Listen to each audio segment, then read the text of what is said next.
We're talking about so much AI, but what about AI adoption, especially when it comes to startups? We have a stellar panel here with us. Our panelists are Vikram Chopra, co-founder and CEO, Cars24, Gaurav Gupta, co-founder and CEO at Gabit. Fascinating chat that would be. Karthik Raja Ram, country lead and GM India, 11 Labs. Manu, Lavanya, senior director and chief operations officer, Axis Max Life Insurance, moderated by the brilliant Alexander Matthew. This panel is very interesting from the perspective of how artificial intelligence can be used for common good, right? There is an insurer here, there is a health wearable representative, there is a voice representative, utilization of voice in artificial intelligence in a marketplace. It's quite the diverse set. But let me start with a question first and foremost to the gentleman who represents voice in AI, because It used to be my fondest dream to do voiceovers at some point of time. And then 3 years back, a very good friend of mine said, "Don't do it, man. There's no future. It's over." And that effectively has taken place. You want to talk about how, and there are a few voiceover artists in the audience, I must tell you that, and they might mob you at the end of this. In India, right, voice is, and all of us agree, that is the most natural interface for human-to-human interaction, human-to-technology interaction, right? And with voice, and I think for the longest time in humankind, we did not type, swipe, or click, right? We spoke, right? And that's the beauty. It's so pervasive that you do not have to adapt to technology. Technology adapts to you, the way you naturally are, right? So that's why voice is going to be the future of how we engage with everybody else and with technology as well. Okay, very interesting. There are more things that we want to talk about on that front, but I'll come to that in just a bit. There are actually commonalities, and I'll come to the marketplace last. But there are commonalities in the wearable health industry and in the insurance industry, because, and this is not new, gentlemen. This is something that was being talked about a decade back, but it's fascinating what the wearables industry is now offering the medical sciences space, which is you have this treasure trove of data. Talk to us about what Gabit is currently building, because you have some wearables that will just give you your regular metrics, but you also have wearables that give you advanced notifications for hypertension and various other things. What is the capability as things stand right now? What is the role that AI plays? Hi, everyone. So AI has a very important role to play in health in general. And you will see many positive outcomes come out for better health, longevity, when you lose all this data. So this smart ring here, which is the Gabit smart ring, is one of the things we do. It essentially exactly knows when my heart goes out of rhythm, more than anybody else. And it's fascinating. And if you play that data out over a period of time, and then use multiple parameters to correlate what's happening inside your body, you can actually really figure out what's happening. So Gabit is designed to be a longevity platform where you can track 150 plus markers on just one platform. And that's unique globally because till now, your ring data or your wearable data was sitting on some other platform, your blood data was sitting on some other platform, your glucose monitoring was sitting on some other platform, and your basic other metrics were also sitting separately, sitting in silos, not talking to each other. But the fact about science and biology is that all this data is interconnected. They all feed off each other. They actually tell a common story. So we built Gabit in a way where you can track all of this through a smart ring, through blood test on one platform. And then now we've built an engine, which actually an AI engine, which looks at all this data, even your historical blood reports, and tries to find out which blood marker might be hampering your sleep, or vice versa. So I think it's very, very powerful. And the best part about all of this is continuous data. And the last thing I would say just on the whole piece about data and AI and health is, like, before, like, if you would just play back 5 years back, when you thought about better health, what came to your mind or what startups were offering were fitness plans, nutrition plans, go to the gym, eat better food, which is saying, I'll give you pain and you give me some money. That doesn't work. It's against human psychology. Now, tracking your health or starting on your health journey with or without AI is as simple as buying a ring online, like you buy apparel, you buy anything, and put it on your finger, and it's unbelievable. When people look at their own data, they move. Yeah, just so when it's they look at their incentive- own data. it's incentive- yeah? incentive to Rather than move. anybody preaching it to them. But how much of what you do right now is AI driven, and how much potentially can be AI driven going forward? So yeah, the entire assessment we are doing right now is across all parameters is actually built on AI, foundational AI. Second, we've also made this product more usable. Again, human psychology, all of us are lazy. We want maximum outcome with minimum input, right? That's how people are built, that's how we think. So we said everybody's moving towards speech. So we built an AI-based, speech-based food logging feature. So I log my food at the end of the day by saying, 3 scrambled eggs for breakfast, 1 chicken salad for dinner, done. All macros, all micros in, and nothing else you do. So that's one example. The other thing that we've done is, again, when we launched the smart ring, people were like, what is resting heart rate? What is VO2 max? What is a good metric? What is a good range? Now that's where I think AI in the current form and shape helps us personalize at scale. So we built an AI health coach called Pep on the ring. So you can talk to Pep about what metric is good, whether your last day was good or not, how should you recover better, all of that. Yeah, so I like the name. You need a pep yeah, talk. so it's like a pep talk, yeah. So fascinating. But you know what? When this data is collected, you have access to this treasure trove as an insurer, right? Because ultimately, when you need to, and guys, nobody will blame you if you don't understand actuarial science, all right? But having said that, you do look at a premium on a life insurance product and you wonder why your premium is more than somebody else's, and ultimately it is about risk. So if you have more data, potentially, if somebody who is using a wearable, does that make it easier for you as an insurer to price that risk? And is this the future? Utilizing AI models to look at cohorts of individuals based on medical data that is collected on an ongoing basis, how will that work? Thank you, Alex. A warm good evening to everyone. Great question. Actually, it's not the future, it's a present already. So let me give you some examples.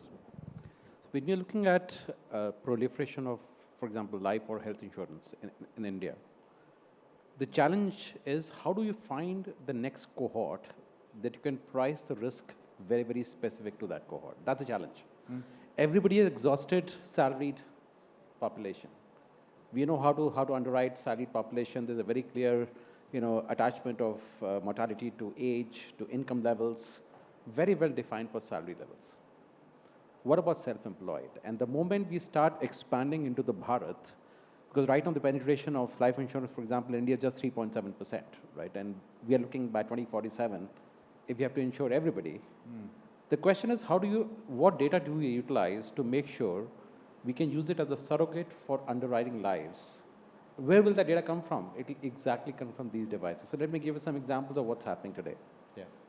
The wellness proposition is getting integrated completely into the life or the health proposition, which means there are products today that will give you an insurance on life, for example, and they will have an inbuilt, quote unquote, either an additional bonus or a payout based on the health metrics.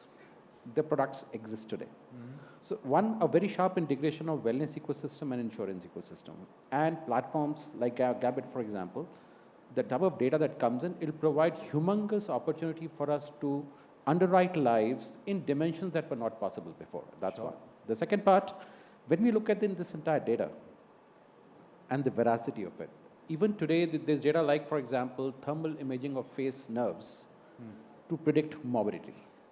It's called plasma photography, where actually we have devices today where I can take a photograph of a person's face and figure out what is the probability of morbidity and mortality. This is in practice right now? Yes, today, right. So there are companies that make those specialized cameras, they make that specialized software using Vision AI to find that sort of a signal that can help underwrite lives. Third, it's not just a question of adoption of these in the life insurance or the health insurance business processes. It's also a question of the reinsurers have now started innovating as well to accept some of these quote-unquote surrogate signals of health and mortality. So with all the data coming in, with, for example, ABHA, which is a fantastic platform that the government is driving to drive codification of health data. Once the wearable data comes in, once the data from ABHA comes in, that health data getting completely integrated into the underwriting ecosystem can actually help really underwrite to that cohort that I was speaking about in the beginning.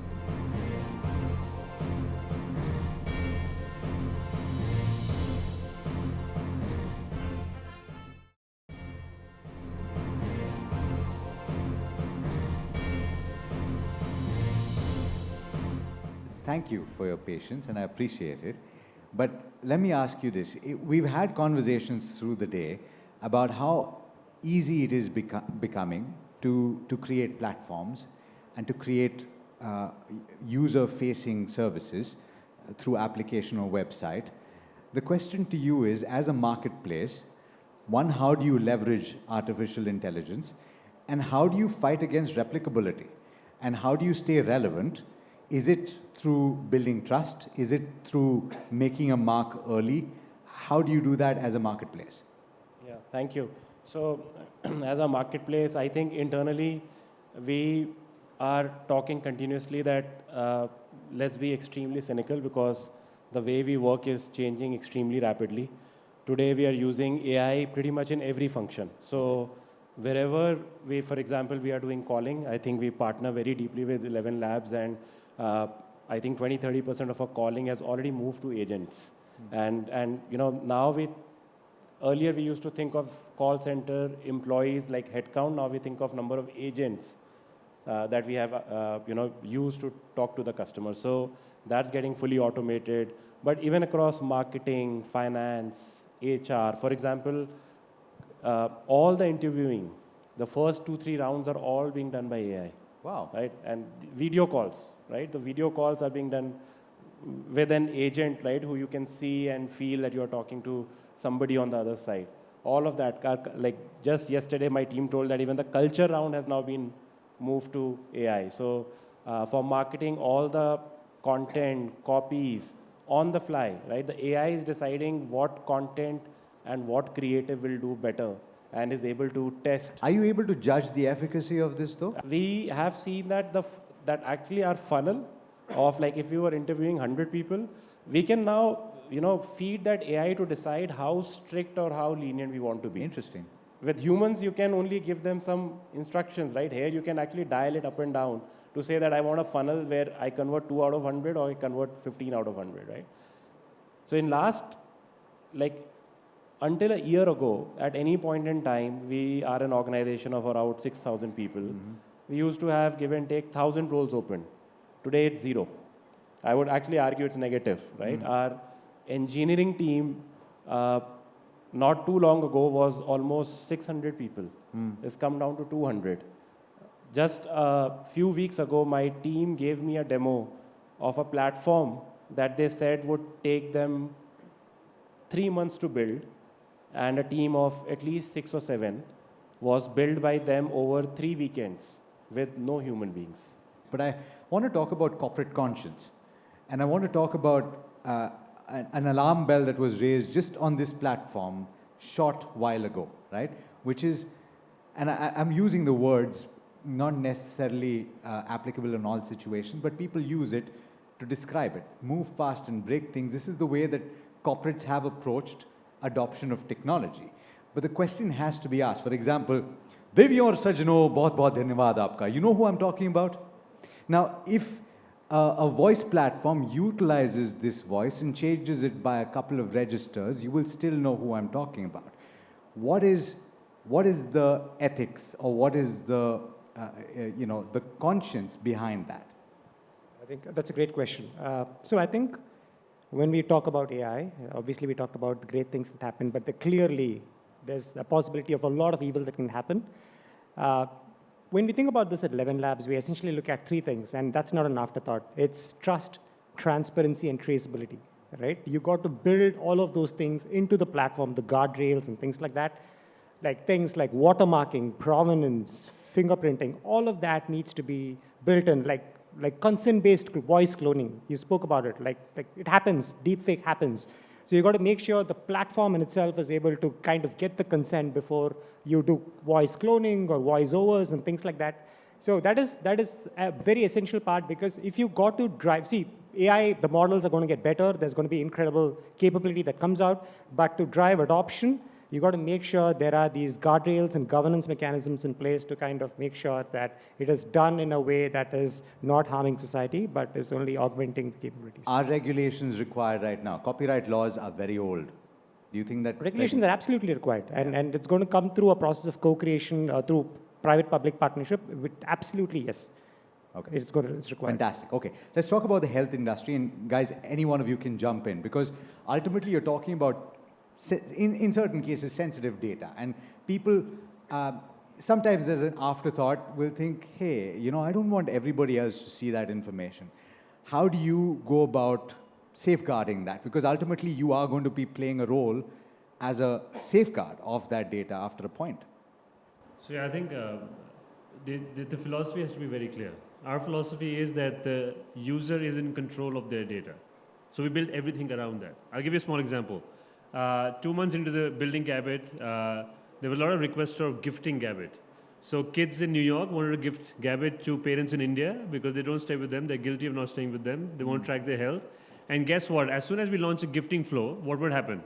Screenshots of sleep scores, heart rate data, all of that will flow around. Like people will ask, can you please send me, did you sleep well? Yeah. So we said, this is not how it should work. So we built a user consent-based data sharing feature for health, where now one click of a button, you can share your data with your loved ones, your doctor, your fitness coach, and the app starts seeing their data. Again, it is data sharing, but the user decided to do that here. Sure. So that's the philosophy we follow for everything. So for example, tomorrow if somebody comes, like if there's a proposition of using the wearables data to say if people actually have a lower resting heart rate, they should get a lesser premium on their insurance. That decision whether I want to use my data to get a dynamic premium is completely a user's decision. It's not a company's decision. Sure. So the user says I want to use it, we will actually build something around that. So I think that is the philosophy that one needs to follow to the T. In terms of system design, the good thing is technology is so advanced now you can encrypt everything. Every layer that uses your data is at Gabit is actually encrypted to make sure that it doesn't pass through anything, right? But I think the important thing here is that you should decide what happens to your data. And of course, we'll put all the measures to make sure that it's completely secure over a period of time. Manu, you want to add to that? Actually, with the advent of DPDP as an act, Yeah. there is a huge responsibility on the organizations on 2 or 3 big dimensions. One, which was shared, was consent management. So wherever we are building our applications, our platform, it's very important for us to take explicit consent, not only for capture, but also purpose of use, and finally retention period, right? Those have become very, very specific now with the new law. The other dimension is, how do I keep, now with the proliferated ecosystem of data that I have. Yeah. See, initially my data used to sit in the enterprise. As organizations grew, a lot of this data sits with my service providers. I don't run the call center. Somebody does that for me. I don't run, for example, there's an acquisition engine calling. Somebody runs for me. The whole idea of what data should I keep internally, what services should I keep internally, the whole concept of data gravity. The data will now have gravity, which means you are better off keeping all the data as close to your enterprise as possible. Hence, having a significant change in our policies around even sourcing. What service should I insource? What should I outsource? Initially, were purely based on core competency. Yeah. Were purely based on, hey, I'm good at life insurance, let me do that. I'm not good at calling. Yeah. Now, some of these act definitions are changing the very meaning of that choice on what should be insourced, what should be outsourced. So a very relevant concern for the industry. All of us, I think 27 next year, March is the timeline by when everybody has to be compliant on the DPDP law. Yeah. But there's a significant disruption that is happening in our supply chains purely to address the issue around data privacy that has become so relevant, especially in the context of health and life. Quick answer to this. Conceptually, do you think that premiums can head lower with sharing of data and artificial intelligence, making things sharper in terms of actuarial science? Oh, absolutely, yes. In fact, the discovery of newer cohorts. See, if you see the base mortality in life insurance, it's still based on what we call as the ALM tables, which are the mortality tables in 2014 actually. Yeah. They haven't and then changed COVID after has that. happened after that. Exactly. The tables haven't changed. But the winner will be somebody who can extract signal from that noise. Okay, all right. On that, last thought to you, and it's not related to corporate conscience because ultimately you're a marketplace. But I want to ask you, it was curious for me because this entire jobs debate has happened and you threw a few numbers out. I'm just wondering, you're hiring, but you've also reduced the teams that deal with coding and certain other factors. Are you re-employing them in other facilities or are people leaving? Yeah, no, look, I think, something we keep discussing internally, and I think it's better to be candid about it. Yeah. The roles are going to change rapidly, right? They have already, seemingly. They are changing, and they will continue to change even faster. Yeah. Even the roles that people are not imagining can change. Just few months ago, like my, now my engineering team myself is coming and saying that we don't need more people. We just need agents. Right. It's just easier, faster, and you can innovate and iterate just much faster. So I think, but with AI, companies will grow faster because more things can get done. I think there will be new kinds of roles. There will be more work to be done. The challenge is with intent to change, right? Because AI is still evolving very quickly, which means that you try 10 things and 8 will not work. Internally also, I see a lot of times people are like, oh, we tried this and it did not work, so we went back to the old way. Sure. As opposed to having this blind faith that, look, AI is here to change the world and we better keep at it, right? So we are trying to encourage all of people who we work with to keep experimenting with AI and become AI native, like how we are all mobile native, become AI native, right? Absolutely. On that note, gentlemen, thank you so much for taking the time. Ladies and gentlemen, please, big round of applause for a lovely panel.